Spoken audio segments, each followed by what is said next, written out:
चलिए अपन बात करते हैं एयरवे के बाद ब्रीथिंग की। मतलब आपको हर 30 चेस्ट कंप्रेशन के बाद विक्टिम को या मरीज को जिसको आप सीपीआर दे रहे हो उसको ब्रीथिंग देनी है, मतलब ऑक्सीजन देनी है। और वो देनी है आपको 1 सेकंड में 2 ब्रीथिंग। कितनी ब्रीथिंग देनी है? 2 ब्रीथिंग देनी है। 1 सेकंड में 2 ब्रीथिंग देनी है। और जब आप ब्रीथिंग दो तो आपको ध्यान रखने वाली बात यह है कि व्यक्ति को जब आप ब्रीथिंग दे रहे हो तो उसका जो चेस्ट है विजिबल राइज होना चाहिए। विजिबल राइज मतलब उसका चेस्ट, आप जब से आप ऑक्सीजन दे रहे हो उसका चेस्ट ऊपर उठना चाहिए। ये चीजें आपको ध्यान रखने वाली बातें हैं।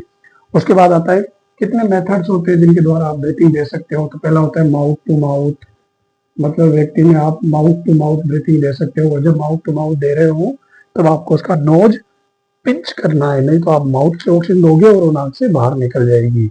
दूसरा होता है माउथ टू नोज, मतलब उस व्यक्ति में आपको माउथ टू नोज भी दे सकते हो। तीसरा होता है माउथ टू स्टोमा, मतलब आर्टिफिशियल ट्रेकियल ओपनिंग, मतलब यहाँ पर ट्रेकिया में ओपनिंग करके आप दे सकते हो।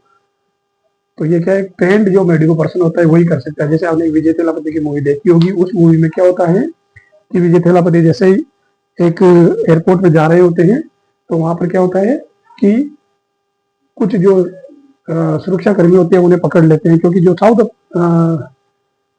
साउथ साइड के जो होते हैं, साउथ इंडियन, वो लुंगी पहनते हैं तो उनका मजाक उड़ाते हैं। तब वो देखता है कि कोई जो एक फीमेल है वो जूस पी रही होती है, तब उसका जो रेस्पिरेटरी सिस्टम है, जो एयरवे है, वो चोकिंग हो जाता है, वो अनकॉन्शियस होकर गिर जाती है।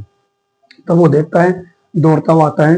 एक व्यक्ति होता है जो एटीएम से पैसे निकाल रहा होता है, तो वो क्या करता है, उसको एटीएम छुड़ाता है, तोड़ता है और ट्रेकिया में ओपनिंग करता है, स्ट्रो डालता है, ऑक्सीजन देता है, पेशेंट को साइडलाइन पोजीशन देता है, कॉन्शियस हो जाती है, फिर उसको हॉस्पिटल में शिफ्ट कर देते हैं। जिसे बोलते हैं माउथ टू स्टोमा, मतलब आर्टिफिशियल ट्रेकियल ओपनिंग करके। अगला होता है माउथ टू मास्क, मतलब एक पेशेंट के मास्क लगा दो और माउथ से आप दे दो। अगला होता है bag and mask. Bag and mask जो आपने देखा होगा, ये अम्बू बैग होता है ना, उसमें एक ऐसे मास्क लगा होता है, उसके पेशेंट के लगा दो, इधर से साइड से दबा दो, उसे बोलते हैं बैग एंड मास्क। ये चीजें हैं, 1 सेकंड में 2 देनी है। जब भी आप ब्रीथिंग दे रहे हो तब आपको देखना है कि उसका चेस्ट है जो राइज हो रहा है, क्लियर हो रहा है। 5 तरीके से आप व्यक्ति को ऑक्सीजन दे सकते हो। पहला होता है mouth to mask, mouth to nose. जब माउथ टू मास्क दो तब नोज को पिंच करना है, नहीं तो जो आप माउथ से दोगे वो नोज से बाहर निकल जाएगी। Mouth to nose. दूसरा होता है माउथ टू स्टोमा, मतलब artificial tracheal opening. Mouth to mask और बैग एंड मास्क। ये सब आपने कर दिया, चेस्ट कंप्रेशन कर दिया, एयरवे ओपन कर दिया, ब्रीथिंग दे दी। उसके बाद आपको कैसे पता चलेगा कि आपका जो पेशेंट है वो रिकवर हो रहा है?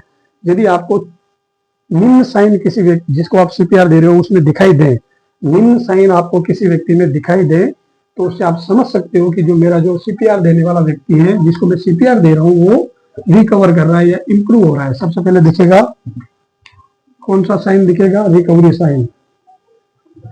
रिकवरी साइन कौन से होंगे? पहले होगा परपजफुल बॉडी मूवमेंट। कौन सा होगा? परपजफुल बॉडी मूवमेंट। ओके। दूसरा होगा improve body colour. Improve body colour. तीसरा होगा रिटर्न स्ट्रॉन्ग पल्स, मतलब उसकी पल्स आने लग जाएगी। चौथा होगा रिटर्न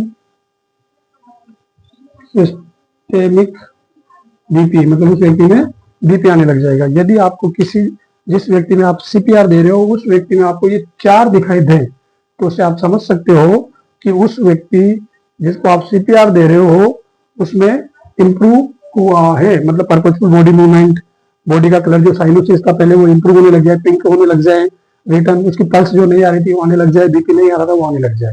तो इन सबको देख के आप कह सकते हो कि जिस पेशेंट को आप सीपीआर दे रहे हो वो इंप्रूव कर रहा है। एक होता है चेस्ट कंप्रेशन वेंटिलेशन रेशियो, मतलब आप ये रेशियो क्या रहेगा एडल्ट में, चिल्ड्रन में। तो ये रेशियो डिपेंड करता है रेस्क्यू 1 2 केस है एडल्ट और चाइल्ड का या इन्फेंट का, इसे क्या बोलते हैं बेटा? चेस्ट कंप्रेशन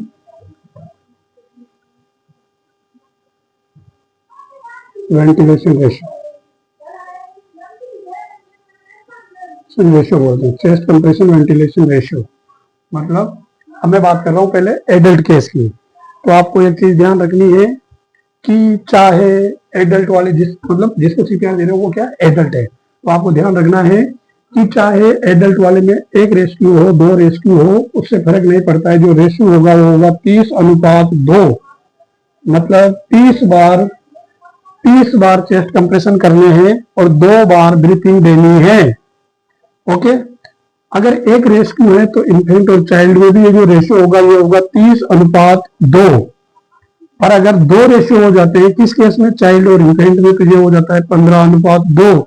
मतलब आपको 15 चेस्ट कंप्रेशन करने और 2 ब्रीथिंग देनी है। तो एडल्ट वाले में रेस्क्यू का कोई प्रभाव नहीं पड़ता है, चाहे 1 रेस्क्यू हो चाहे 2 रेस्क्यू हो, उसमें जो चेस्ट कंप्रेशन और वेंटिलेशन रेशियो होता है वो 30:2 होगा। फर्क पड़ता है चाइल्ड और इन्फेंट वाले केस में।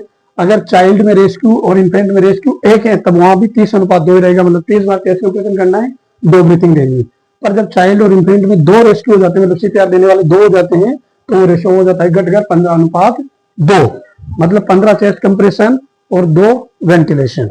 ओके, चलो बात करते हैं अब कि जब अगर 2 रेस्क्यू होंगे तो वो अपनी पोजीशन कब चेंज करेंगे। मतलब ब्रीथिंग देने वाला एक है, चेस्ट कंप्रेशन कर रहा है, एक है ब्रीथिंग देने वाला, मतलब आपके पास सीपीआर देने वाले 2 लोग हैं, तो वो अपनी पोजीशन कब चेंज करेंगे। मतलब चेस्ट कंप्रेशन वाला कब ब्रीथिंग देने जाएगा, कब ब्रीथिंग देने वाला चेस्ट कंप्रेशन करने जाएगा। तो एक चीज सीधी सी ध्यान रखना कि एक चीज हमेशा ध्यान रखना कि या तो वो चेस्ट कंप्रेशन वाला 5 चेस्ट कंप्रेशन 30-30 के 5 चेस्ट कंप्रेशन कर ले, 30-30 के 5 चेस्ट कंप्रेशन कर ले, या ब्रीथिंग जो दे रहा है वो 2-2 के 5 सेट कर ले। मतलब या तो 5 कार्डिक साइकिल कंप्लीट होंगे उसके बाद अपनी पोजीशन चेंज करेंगे, या 2 मिनट के बाद अपनी पोजीशन वो चेंज करेंगे। अब बात करते हैं किस केस में पहले सीपीआर करें या पहले मेडिकल इमरजेंसी को फोन करें। अब आपके पास एक विक्टिम है जो एडल्ट है, तो पहले आप सीपीआर करोगे। एडल्ट है तो पहले आप सीपीआर करोगे या फोन करोगे। और एक केस है जिसमें आपके पास चाइल्ड है और इन्फेंट है, तो पहले आप फोन करोगे या सीपीआर करोगे। तो पहला केस लेते हैं अपन एडल्ट वाला। कौन सा? एडल्ट वाला। तो पहला केस लिया एडल्ट वाला। तो एडल्ट में पहले आपको फर्स्ट कॉल देन सीपीआर। इसमें फर्स्ट सीपीआर देन कॉल। क्यों? क्योंकि एडल्ट में जो ब्रेन डेथ होती है, एडल्ट में जो ब्रेन डेथ होती है वो चिल्ड्रन और इन्फेंट की तुलना में लेट होती है। मतलब इसमें आपको टाइम मिल जाएगा सीपीआर पहले कॉल करने के लिए। तो एडल्ट का जब केस होगा कहीं भी तो आप पहले कॉल कर सकते हो, उसके बाद में सीपीआर दे सकते हो, ठीक है। पर अगर यही केस चाइल्ड और इन्फेंट का है तो पहले आपको सीपीआर देना पड़ेगा, उसके बाद कॉल करना पड़ेगा। क्यों? क्योंकि चाइल्ड और इन्फेंट में ब्रेन डेथ जल्दी होती है, किसकी तुलना में? एडल्ट की तुलना में। इसलिए ये ऐसा ऑपोजिट होता है, ठीक है। अब ये सारी जो इंफॉर्मेशन थी ये थी आपकी किसके रिगार्डिंग? BCLS के रिगार्डिंग। मतलब यहाँ पर कोई भी मेडिकल फैसिलिटीज अवेलेबल नहीं थी BCLS के बारे में। अब आ जाते हैं अपन ACLS, advance cardiac life support, basic cardiopulmonary life support, advance cardiopulmonary life support. जो अपन ने ये सारा प्रोसीजर किया है, इसी प्रोसीजर को अगर अपन मेडिकल फैसिलिटीज में कर दे, जो भी किया है उसे ही मेडिकल फैसिलिटीज में कर दे, तो यही अपना BCLS कन्वर्ट हो जाएगा ACLS में। तो इसमें क्या होता है, जब आप BCLS कर रहे हो तो आप मान के चल रहे हो कि पेशेंट को कार्डियक अरेस्ट हो गया है। और जब आप मेडिकल में होंगे ACLS करोगे तो पेशेंट के मॉनिटर लगा होगा, आपके पास भर्ती होगा, मतलब पेशेंट कार्डियक अरेस्ट में आपको जाता हुआ दिखेगा, मतलब ये किया जाएगा प्री कार्डियक अरेस्ट में, प्री कार्डियक अरेस्ट में, प्री कार्डियक अरेस्ट में किया जाएगा। मतलब इसका सीन सेफ्टी तो होगा ही होगा, रेस्पॉन्स भी आपको चेक करना ही करना है। जो कोड ब्लू टीम है उसको एक्टिवेट करना है। कोड ब्लू टीम क्या होती है, जो कार्डिक इमरजेंसी के लिए जो टीम बनी होती है कोड ब्लू टीम होती है, उसको एक्टिवेट करना है। उसको प्री कार्डिक रेस्ट आपने देख लिया कि पेशेंट अगर नहीं देंगे तो जा रहा है, टीम को एक्टिवेट कर दिया, सब कुछ कर दिया। उसके बाद क्या किया आपने, हाई क्वालिटी सीपीआर दे दिया, डीफेब होता है वो दे दिया, साथ में एडीआर एट्रोपिन के साथ में दे दिया। और क्या किया, जब पेशेंट इंप्रूव हो गया तब आप पेशेंट को पोस्ट कार्डियक केयर दोगे। और पोस्ट कार्डियक केयर में क्या करोगे आप, उसके कोजेज का आइडेंटिफाई करोगे कि पेशेंट को किस वजह से कार्डियक अरेस्ट हुआ है। ओके, ये थी आपकी class NELS national emergency life support के अंतर्गत, जिसमें 2 प्रोग्राम आते हैं, BCLS और ACLS, basic cardiopulmonary life support, advance cardiopulmonary life support. दोनों में कॉमन क्या चीज है, CPR। पर अगर आप मेडिकल सुविधा के साथ CPR दे रहे हो तो वो है ACLS, बिना मेडिकल सुविधा के साथ CPR दे रहे हो तो वो है BCLS। Okay, thank you.